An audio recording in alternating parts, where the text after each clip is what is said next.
how many of you in here still have that student, that kid that you love, that from your neighborhood, that maybe visited your church, that you're still hoping for? Anybody? You still got those kids that are knuckleheads, that are going back to the gang, that are going back to drugs, that are going back to abusive relationships, that reject your love because they're not used to it. Anybody? I want to give you a story of hope today. I brought a friend all the way from Dominican Republic, and his name is Jonathan, and I want you to invite him up on the stage right now. Would you give it up for Jonathan? Jonathan is a dear friend of mine, and he's our partner. He's the guy who's making it happen for us in Dominican Republic. And so I want you to hear his story because Jonathan embodies the hope that you need to hear today for that student that you love. There you go, bro. Thank you, Tommy. Hey, guys, it's good to be here. Let me just start quick. As Tommy said, I came from the DR, Caribbean, and it is a great joy to have sunny days here. I was 12 when I was sitting in basically kind of an office, and the police was coming. I was involved in one of the fights that I was involved since I was 7, and the police was coming to take me to jail because my friend who was fighting with me got in a coma. I was sitting in the office, and now I was reflecting on the things that I was doing, and I was like, this is the end. And so my friend spent a few days in the coma. And one of the things that I still reflect today is why I was never kicked her out of the compassion program in my local church where I was part of.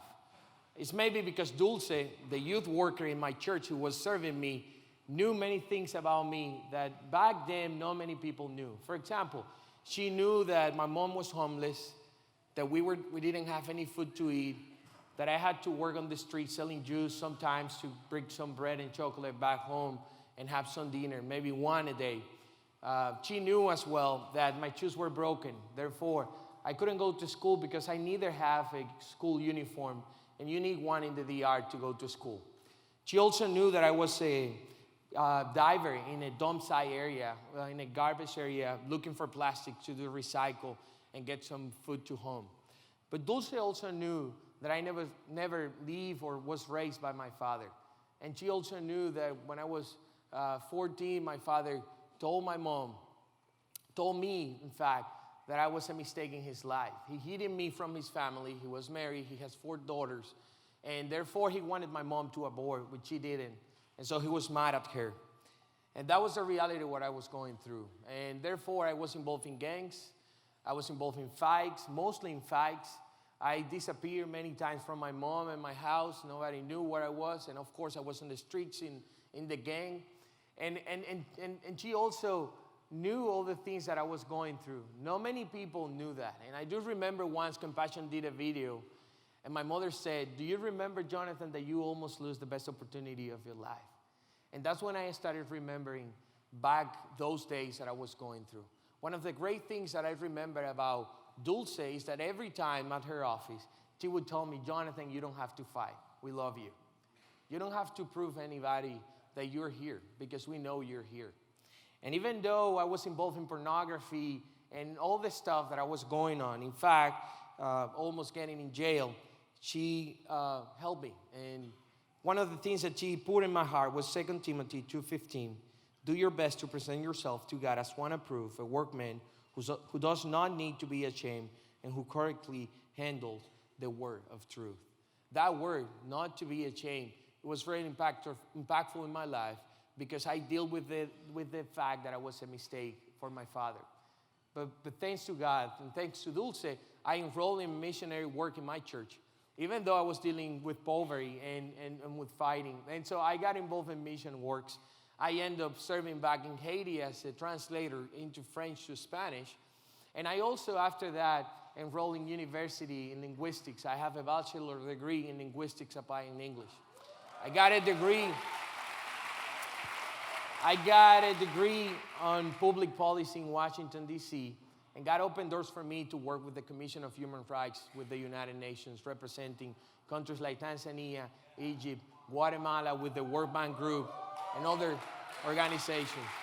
One of the greatest things that I do now is that I work for Compassion, and I oversee our work through 210 churches. I serve almost 2,000 youth workers back home who serve daily 22,000 youth who are going through the same situations that I'm going through. One of the things that I am really sad about is that Dulce died just a year after that meeting that I was waiting for the police when I was at her office. She died out of breast cancer, and she never knew me change. She never saw me change. She never saw the man that I became today. I'm a married man, and I have a son. And so, as I speak for you today, I just wanted to let you know, you're leaving a legacy. Even though Dulce didn't see what happened with me, she will see it in heaven. And that's one of the great things. And so I pray that you know that you're doing one of the greatest jobs on earth, that you're not wasting your time. Even in a time when the church is worried about the culture and what's happening with the next generation, you're doing the hard job. You're changing the next generation. And so you are doing a great job. So just keep in mind, you maybe not going to see them change. Maybe not you, but someone else going to see it. Can we pray? Lord, as we gather together today, one of my prayers is that we all together know that these youth workers están haciendo un gran impacto en los jóvenes de LA. And that's one of my prayers, that they understand the fact that you are called us to be disciple makers. Y nosotros quizás no vamos a ver el cambio en la vida de esos jóvenes. Quizás nosotros lo vamos a ver, Señor.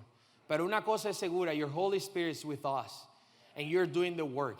It doesn't matter how hard is the context of the youth that they are working with. Just like me, Lord, you have a good story for them. And I'm not ashamed anymore. God bless you.